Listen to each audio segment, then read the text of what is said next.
আসসালামু আলাইকুম লিসেনার্স। আমি মোহাম্মদ সাবিত আলম বলছি। আজকে আমি আপনাদের সামনে আমার এক পরিচিত বড় ভাই রফিক ভাইয়ের ঘটনা নিয়ে হাজির হয়েছি। চলুন ঘটনাটি রফিক ভাইয়ের ভাষাতেই শোনা যাক। আমি তখন ময়মনসিংহের ব্রহ্মপুত্র নদীর পাশের এক ছোট্ট গ্রামে গিয়েছিলাম। কাজের সূত্র নয়, শুধু প্রকৃতির নিস্তব্ধতা এবং স্নিগ্ধতা অনুভব করতে। গ্রামের লোকজন মাছ ধরার জন্য বেশ বিখ্যাত। সন্ধ্যার সময় নদীর পাড়ে বসে গ্রামের বয়স্কদের গল্প শুনছিলাম আমি। তারা তখন এক রহস্যময় মাছ ধরার জীবনের গল্প বললেন আমাকে। ওনারা বললেন, নদীর এক বিশেষ স্থানে যেখানে জল সবসময় ঘোলা থাকে, সেখানেই বাস করে এক মাছ ধরার জিন, যার নাম হচ্ছে ইলমাস। এই জিনের বৈশিষ্ট্য হলো যে কেউ যদি সেই স্থানে মাছ ধরতে যায় তার জালে প্রচুর মাছ উঠবে, কিন্তু একটাই শর্ত, সেই মাছ কেউ খেতে পারবে না। যদি খায় তাহলে তার অমঙ্গল হবে, কিন্তু বিক্রয় করতে পারবে।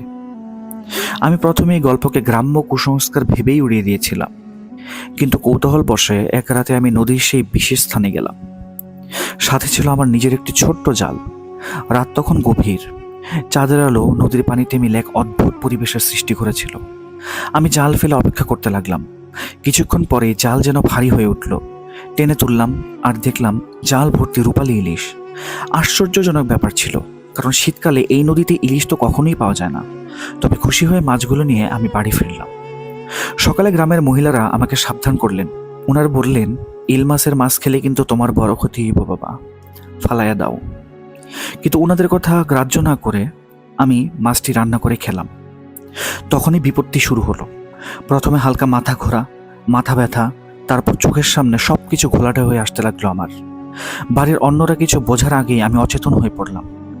ঘুমের মধ্যে আমি এক স্বপ্ন দেখলাম। সেই স্বপ্নে এক দীর্ঘদেহী কালো রঙের একটা ব্যক্তি আমাকে বলছে, আমার শর্ত ভঙ্গ করেছ, এর শাস্তি তোমাকে পেতে হবে।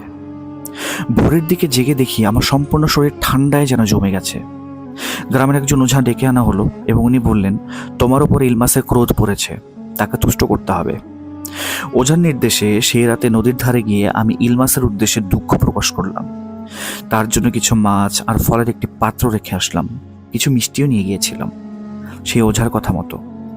কিছুক্ষণ পর মনে হলো নদীর পানি স্রোতের সঙ্গে এক অদ্ভুত শব্দ করছে, যেন কেউ সেই পানির ভিতর থেকে পাত্রগুলো নিয়ে যাচ্ছে। এরপর ধীরে ধীরে আস্তে আস্তে আমি সুস্থ হয়ে গেলাম। তবে ইলমাসের মাছ ধরার জায়গাটির কাছে এরপর আর কখনো যাইনি। সেই জিনের প্রতি এক ভয় আর সম্মান গেঁথে বসেছিল আমার ভেতরে।